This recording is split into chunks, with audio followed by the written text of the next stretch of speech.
पटना की नीट छात्रा की मौत के मामले में जांच लगातार सवालों के घेरे में है और अब इस केस में एक और बड़ा बदलाव किया गया है। सीबीआई ने जांच अधिकारी को बदल दिया है और अब इस बार केस की जिम्मेदारी दिल्ली सीबीआई की डीएसपी विभा कुमारी को सौंपी गई है।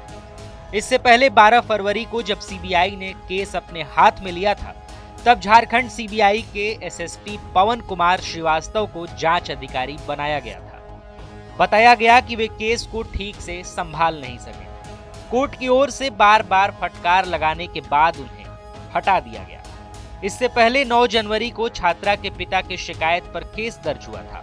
उस समय चिरैया टाड़ थाना की थानेदार रोशनी कुमारी जांच अधिकारी थी। बाद में केस एसआईटी को सौंपा गया और सचिवालय डीएसपीओ 1 डॉक्टर अनु कुमार को जांच की जिम्मेदारी दी गई और अब तक इस केस में 4 जांच अधिकारी बदले जा चुके हैं। लेकिन 77 दिन बीत जाने के बाद भी कोई ठोस सुराग सामने नहीं आया।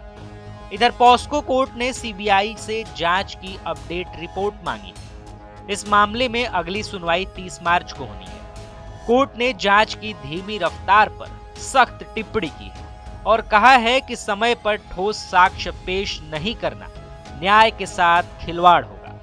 कोर्ट ने यह भी सवाल उठाया कि फॉरेंसिक रिपोर्ट में यौन हिंसा के संकेत मिलने के बावजूद पॉस्को एक्ट की धाराएं क्यों नहीं लगाई गई। साथ ही पुलिस डायरी और केस रिकॉर्ड में विसंगतियां पर भी आपत्ति जताई गई। जांच के दौरान एक अहम कड़ी अब तक सुलझ नहीं पाई है।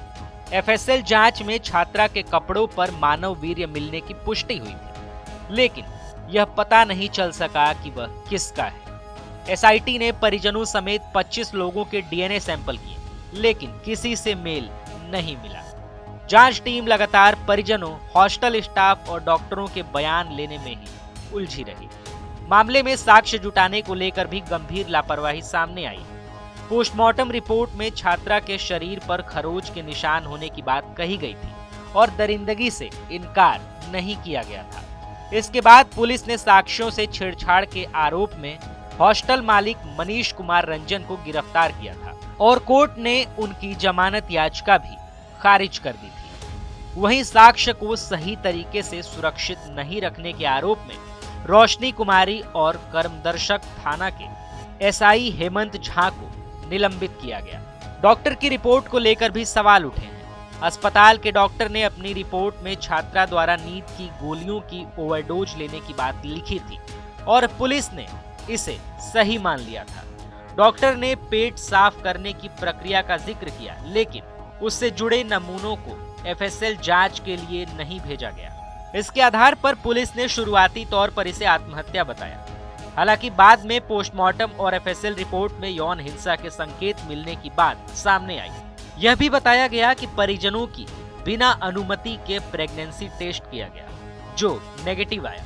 वहीं शरीर पर मौजूद खरोच के निशान और अन्य संकेतों के बावजूद डॉक्टर ने अपनी रिपोर्ट में किसी तरह के यौन हमले से इनकार किया था। कुल मिलाकर जांच में बार बार बदलाव और अब तक ठोस नतीजे नहीं आने से इस पूरे मामले पर सवाल लगातार उठ रहे हैं और अब निगाहें 30 मार्च की कोर्ट की अगली सुनवाई पर टिकी हुई है।